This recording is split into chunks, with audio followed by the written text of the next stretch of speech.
Okay, so yeah, here's the thing. Hair washing. It's like you think you already know everything about it, right? You may know everything about it, but I feel like you don't.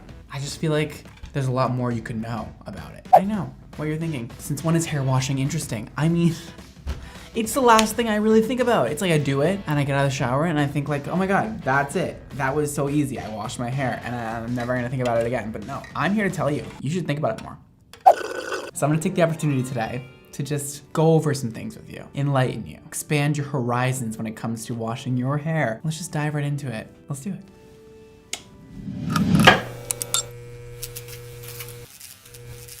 Welcome to class, boys and girls. This is Hair Washing 101 on the whiteboard. Can we get that written out? Hey, beautiful. So, listen. This video concept came up to me when I was telling people how to use my shampoo and conditioner, Project X. I used it on my Instagram story. I showed you guys what you should be doing, how you should be washing your hair, and a lot of people had a lot of questions about this. Listen, I've had all the questions ever when doing clients' hair. That's the one thing you don't really talk about because you think everybody already knows about it, but it's actually not true. So let's get into it. Water temperature. What do you think is the best option to wash your hair with? Cold, hot, extremely hot, lukewarm? Take your pick. What do you think is the best? I'm gonna give you the answer right now, okay? Warm is the correct answer. Congratulations if you got that right. Warm, you should be washing your hair with warm water, okay? A lot of people wanna know, hey, should I be washing my hair with cold water? I heard it makes your hair shinier. I heard it makes your hair healthier. I'm gonna come out and say it. I think washing your hair with cold water is such bull.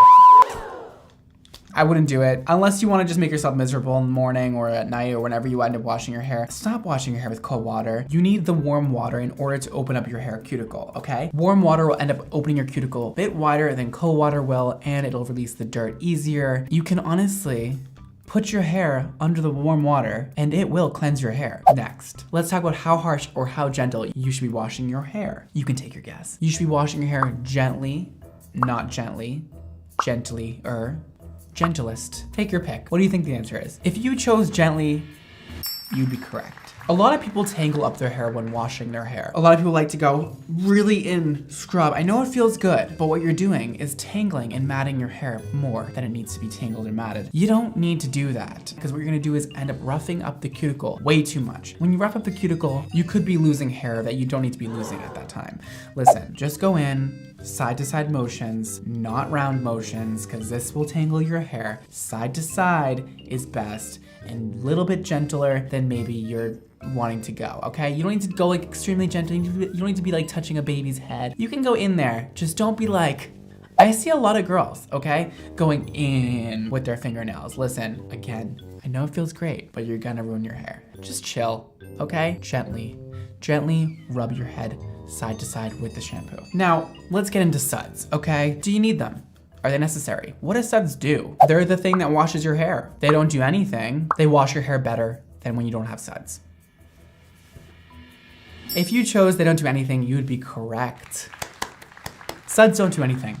They're just a visual cue that you're washing your hair. You don't need suds for any reason. Now, what suds pretty much do is just make you think you're washing your hair better than you're actually washing it. Kinda cool, kinda not cool. But I know a lot of people out there are convinced that if your shampoo does not suds extremely crazy amounts of foam, your hair is not being shampooed properly. It's just not true. I've heard a few people say it about my shampoo, Project X. It doesn't suds a lot. However, a lot of companies put a lot of surfactants in their shampoos in order to make you think that their shampoo is working better than other shampoos. Now, when creating my own shampoo, I did put surfactants in there because even me, even though I know this information, sometimes I'm still like, I'm not really convinced my hair is shampooed properly without having suds. So we did put a surfactant in my shampoo. However, we did not put a overbearing amount because I don't think it's necessary. And to be honest, it's doing nothing for your hair. It's just a visual cue that you are shampooing your hair and you are cleaning it. However, even if there wasn't any surfactants in there, no suds, it would still be doing the same thing. So you actually can use shampoos that have absolutely no surfactants in them and they are still doing the job of cleaning your hair. Interesting, right? Suds are not going to harm your hair, except they may harm your thoughts about a certain shampoo conditioner. They may make you think one is working better than the other, when in actuality, the thing that's not sudsing is probably doing more good to your hair than the one that is sudsing incredible amounts of suds. So yeah, now, Let's go over one more thing about the scalp. When you wash your hair, which parts of your hair should you be washing? The scalp only, the scalp and ends, the ends only. Choose one. If you chose scalp only, you'd be correct. Your ends, yes, they get oily, but the oil comes from your scalp. The scalp is the part that produces the oil. Your ends do not produce oil. That might be surprising to some of you. That might be kind of not at all surprising to a lot of you, and I can understand that. But here's the thing. When you shampoo your scalp with a nice amount of shampoo that we'll go over in a second, you shampoo, you rub back and forth like we talked about, gently. Now, after you do that, you don't then work down the ends of your hair. Please don't take the ends of your hair and go like this. Please, you're going to ruin your cuticle. It's not gonna be good for you. It's a bad idea. Please don't do that. Once you go under the warm water and you rinse your scalp free of shampoo, your ends will then be shampooed by the residue from the scalp. So everything comes from your scalp down, releasing the trapped dirt within your ends. There's no need to rub your ends. There's no need to get onto your ends with shampoo. Your scalp will be fine. And also, all you're gonna do is dry your ends and detangle them a lot more than necessary. There's no point of shampooing your ends. Your ends will get clean by just shampooing your scalp. Now, if you're wondering how much shampoo you should be using, well, that's a great question. We're about to go over that right now. Basically, most people can use the same amount of shampoo. We all have pretty much the same head space, unless you have just an abnormally big head or an abnormally small head. I don't know, I'm not judging you. Do your thing. However, most of us have the same size head, similar sizes, I'd say. How much shampoo should you be using? Well, we have a few different categories here. A dime size amount, 2 dime size amounts, 3 dime size amounts. If you picked 2 dime size amounts, you'd be correct. I like to use 1 dime size amount for the front of the head and 1 dime size amount for the back of the head. Okay, you can put a little bit in at a time, lather it up, even though the sizes don't matter.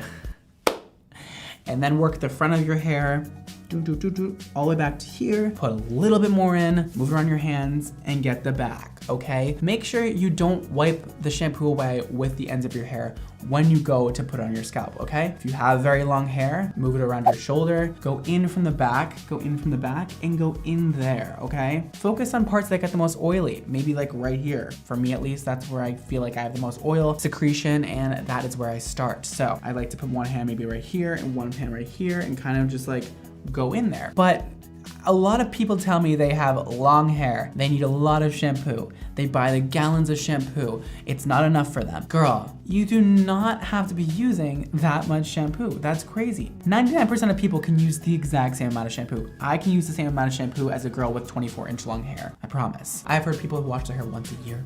I've heard people who wash their hair every day. How often should I be washing my hair? Again, I'm very happy you asked that question. Should you wash your hair once a week, every day, once a month, once a year? Pick your answer. What do you think the right answer is? If you chose any of these answers, you'd be correct. You know why? Because everybody is different. This is a wonderful, diverse world we live in, and so is your shampooing routines. Now, I'm not exactly gonna say washing your hair every day is the greatest thing. However, I know that there are people out there who have extremely oily hair. And that is usually because they have a dependency on shampoo, okay? You've grown up washing your hair every single day. Your parents told you that's what you're supposed to do. You've been using very harsh chemicals, possibly some not so good drugstore shampoos, and your hair's gotten very dried out. Therefore, it's overproducing oils to your scalp. There are ways to fix this, okay? I typically like to wash my hair once a week. And when my hair gets oily, I use a natural bristle brush from the scalp to the ends and I brush it through. You can also use dry shampoo to help combat the oils in your hair. So if you've been washing your hair every day for your whole life, I would probably stop that. And let me say one more thing before you come after me right now. My shampoo is called Project X Everyday Shampoo. Everyday shampoo. Let's get one thing straight, okay? Everyday shampoo does not mean every day. And I know that's a little misleading. However, when somebody refers to an everyday shampoo, it's typically a word used for a shampoo that is gentle enough for everyday use for those of you who are committed to washing your hair every day. You can definitely use my shampoo every single day. However, it really refers to a shampoo and conditioner that is gentle, that is not gonna be extremely heavy. It's a shampoo that is formulated for all hair types and textures. It's gonna be good for everyday use if you are committed to that, and good for people who wash their hair not so often. So let's go over that though. I would discontinue washing your hair every day if possible. There are a lot of YouTube videos about how to train your hair, how to stop washing it so much, how to make your hair stop producing so many oils. So I definitely recommend going to YouTube and searching that if you're interested to learn more about that. However, today we're not going over that. So go watch somebody else's video. But for me, somebody who has processed, lightened hair, I like to wash once a week. It gives me the perfect amount of time to have a little bit of oil secretion from my scalp to hydrate my ends and not dry out my hair too much. So once a week seems to be pretty good for most people, or twice a week seems to be pretty good for most people also.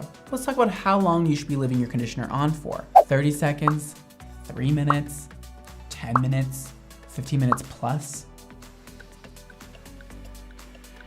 This will vary per person. Now, listen, if you want extra hydration, I would definitely leave it on as long as you possibly can in the shower. I don't think you need to exceed 15 minutes. I think yes for a hair mask, but for just plain old conditioner, I would probably go personally with about 3 minutes. I like to get in the shower right away, shampoo my hair, right away after that put conditioner on and just leave it on until I'm done with the shower. That may be whatever, 3, 10 minutes, whatever I end up doing that day, but I'd say just leave it on.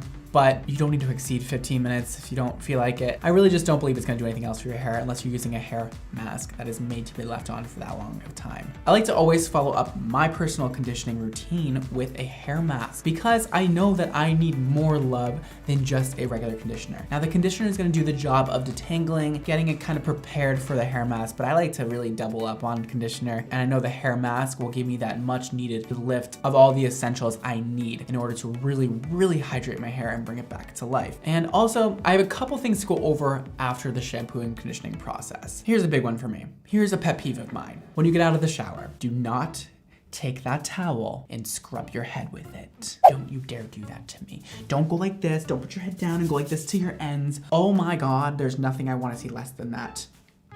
Calm down, Brittany. I would recommend is scrunch the hair in the towel. You kind of lay the towel over your hands and scrunch the bottom, scrunch the top, whatever. I also wouldn't put your hair in a turban. I know it's tempting, but you're gonna end up getting some tension alopecia if you're putting your hair up in a turban all the time after washing it, because it's gonna really pull on those very fragile front pieces of your hair that have just been washed, that have just been warmed up. When your hair is warmed up, it is in a much more fragile and expandable state than when it is cold. So I would not recommend putting your hair up in a turban. I know it's easy. I know it's like, I should do that, but like, no, you shouldn't, girl. You just shouldn't do it. Now that your hair has been washed perfectly and it's looking fabulous and it's been conditioned to perfection, one of the most important parts for me is after the shampooing process. Listen, following up with a great hair care routine is essential.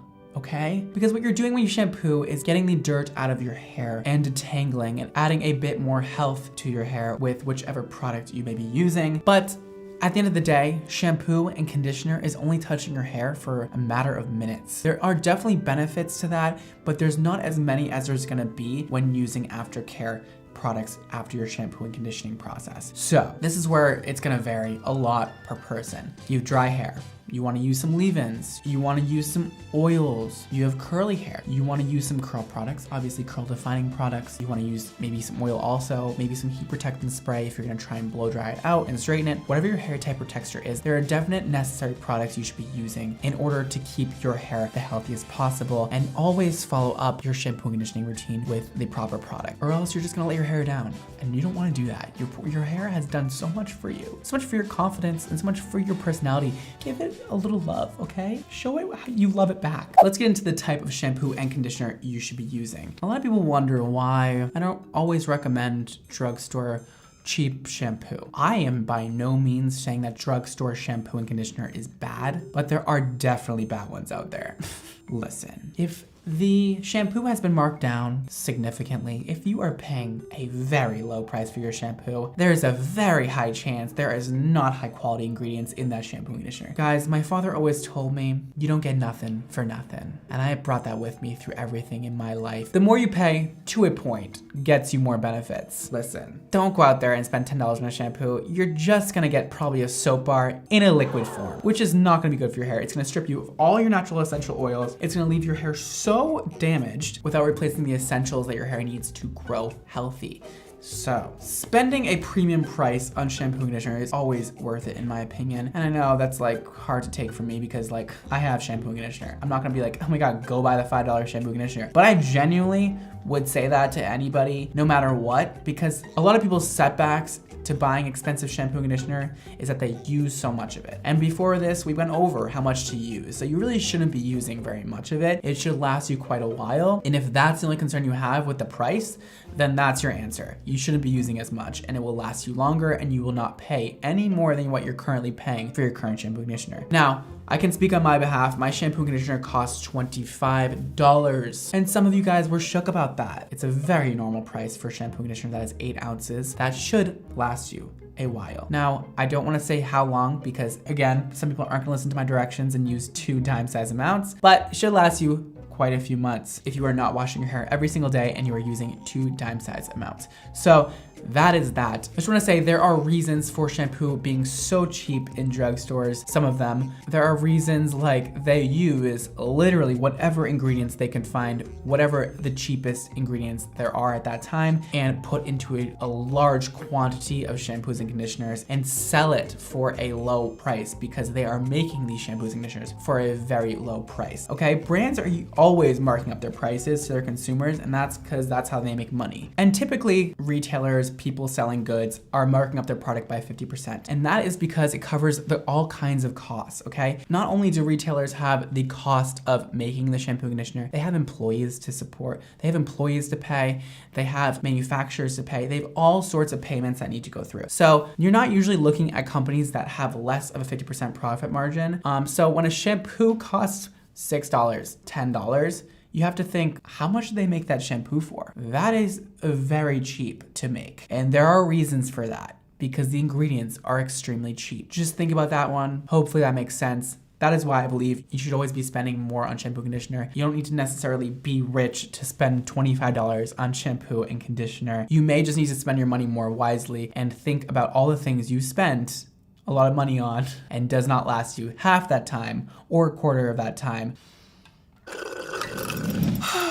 Well, now that I'm all talked out for the day, I hope you enjoyed that little presentation I had for you. I don't know why I love talking about that topic so much. It's like kind of fun for me. If you have any more questions, leave them below. I will try to get back to some of you guys in the comment section. So leave your comments if you'd like. Anything I didn't touch on that you're still wondering. And of course, I gotta self-promote. If you guys would like to check out my new shampoo and conditioner called Project X, it'll be linked below at xmondohair.com. And you guys can read up about it, see the ingredient list, see whatever else information you need to know. I hope you found that informative. Maybe learn some new things about something that's very common and you think you may have known everything about.